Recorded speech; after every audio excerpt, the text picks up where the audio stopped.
Final Fantasy XI was, in my opinion, one of the best MMOs of all time, and it's no secret modern games have struggled to recapture its magic. Modern titles have given up a lot of what I think made 11 great, and in this series we're going through the little details that make all the difference. In the last video I got to the heart of how open world difficulty and painfully hard enemies strengthen the overall experience of the player, and I'll link that video in the description below. But this week I want to dig into the combat itself, and with how the speed and flow of that combat can drastically alter your MMO experience. So hey guys, it's Huntin for Games, bringing you, as always, a healthy mix of videos on new releases and MMOs, and nostalgia trips for the classics that made us fall in love with games in the first place. And with this nostalgic trip, I'm running down memory lane to those first few levels of any job in Final Fantasy XI, where you have one, if any, abilities. The general flow of every fight would be to engage with the mob and wait. You'd auto-attack it to death. By level 3 you might finally get a weapon skill, at which point you'd probably have two things to do. Engage, wait for 100% TP, and weapon skill. And then wait to auto-attack it to death. I mean, this was generally the case until levels like 15, where most jobs would get one ability with a 1 to 5 minute recast. A few jobs here and there would get an ability below that, but honestly by 15 everybody had at least one. Even jobs like Red Mage or Black Mage that had numerous spells at that point were limited ultimately by their MP pools and the time it would take to get back up to full. Sure, you could cast a bunch of spells in a single fight, but you'd be resting a long time to make up for it. Compare that to a modern experience where by the first 10 levels you've probably finalized your early game rotation. You might only have 3 to 5 abilities, but you're constantly rotating through them, firing something off as soon as you finish your previous move. There are no gaps in spent time. You're always active in executing the next step in your circle of moves to maintain maximum efficiency. So what's the problem? My first description probably sounds incredibly boring, with very limited action needed by the player to actually, play the game. So what would you do with all that downtime, waiting for your next opportunity to act?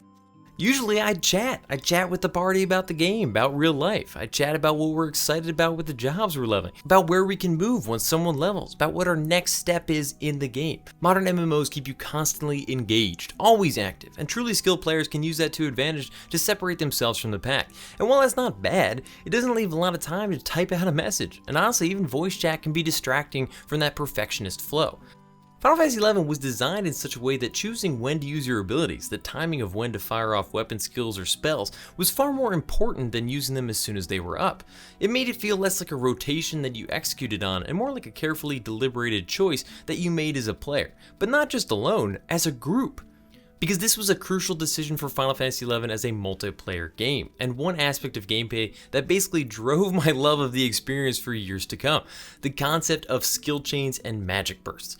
Skill chains were the art of 2 or more players using weapon skills, which were usable after gaining TP through abilities, or more likely standard attacks.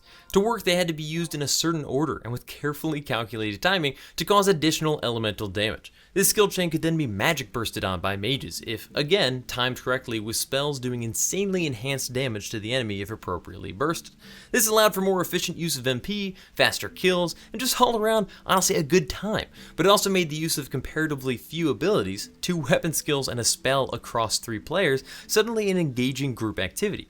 Because that's the core thing here. There was time as TP was building to chat and be like, okay, I'm at 50% TP, 75% TP, almost ready, because the combat was generally at a slower pace. But it was still fun because you were working together, and having everyone's perfectly timed moves go off every fight was just super rewarding. And as a group, you also had to plan the most damaging skill chain possible, because there were plenty of options. Do you want to get a lower tier single element skill chain that does less overall damage but allows for a better spell to burst at the end and uses more powerful weapon skills?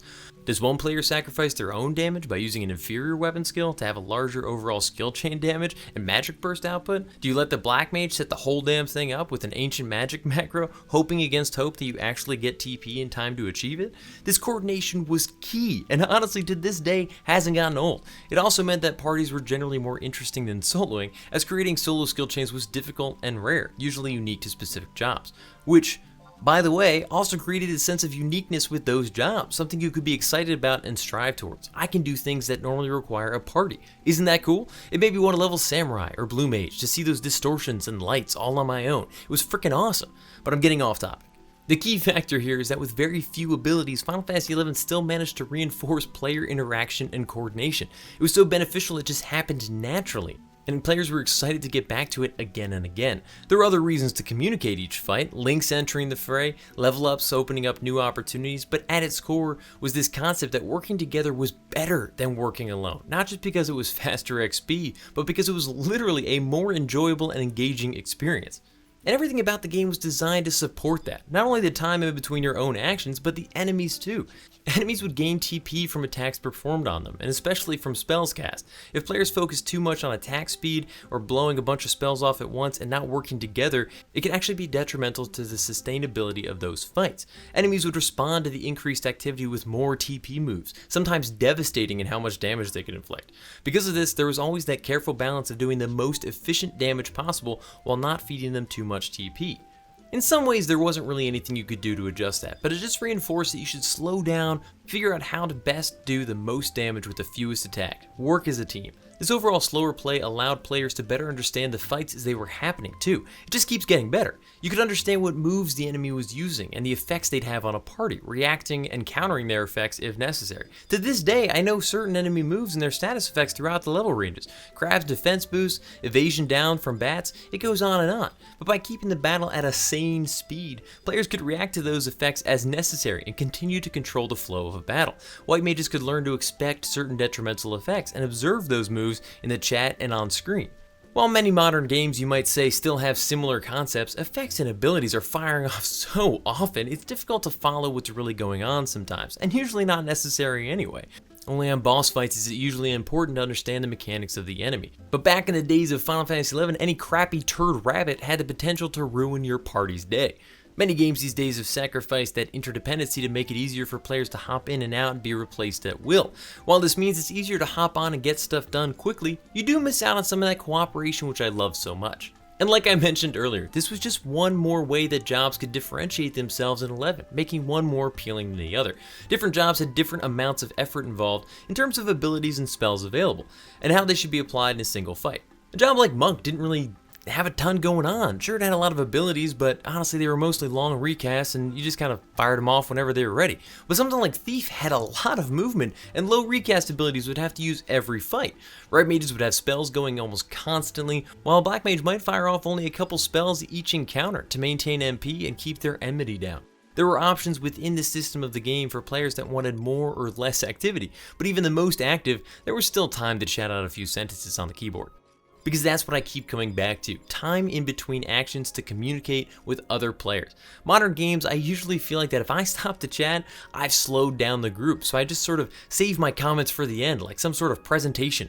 That's not a multiplayer experience, I'm not making friends that way, we're sharing the same bus ride, and then saying nice to meet you as we get off and go our separate ways. Final Fantasy XI may have started off a little slow, even by my standards. I mean, seriously, those first 10 levels are rough.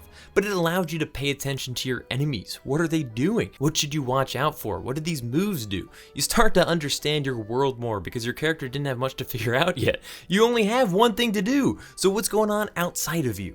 With your own moveset slowly filtering in, you had plenty of time to truly understand the world and the enemies you were facing. Now I will say, if you've made it this far, that modern Final Fantasy XI has lost this quite a bit. Even by the Ottergon era, this had kind of drifted away, but by 99, the raw speed at which everyone gains TP, the number of added abilities and spells to account for the level 99 shifts, is ridiculous. And I'll be the first to say, I do think it's a bit much. It's less about planning and reacting to enemy attacks these days, and more just kind of enduring the constant onslaught of them. But I do digress. It's less about planning and reacting to enemy attacks these days, and more just enduring a constant onslaught of them. But there is still some of that original magic hidden in there. But I digress. At 75, I think the game had a great balance this way, and I'll always miss it. But let me know your thoughts. Was the slower, more group-focused combat speed something that made Final Fantasy XI great, or was it too slow, too boring, and ultimately drove more players away than it kept? Is this something that future MMOs can learn from, or should it stay dead back in 2004? As always, keep on the lookout for more Final Fantasy XI Classic videos as I continue to revisit all the aspects that made me love this incredible game in the future. And I'll see you guys all in the next one. Peace! As always, guys, thanks for watching. If you haven't already, you should totally think about subscribing. I've got videos coming out twice a week, and if you like this one, there's at least a chance you'll like some of the others that are very similar to this, so live dangerously. Let me know what you guys thought about the video in the comments and other videos you'd like to see. And finally, follow me on Twitter, Instagram, and Huntin for Games to keep up with all the latest stuff. See ya!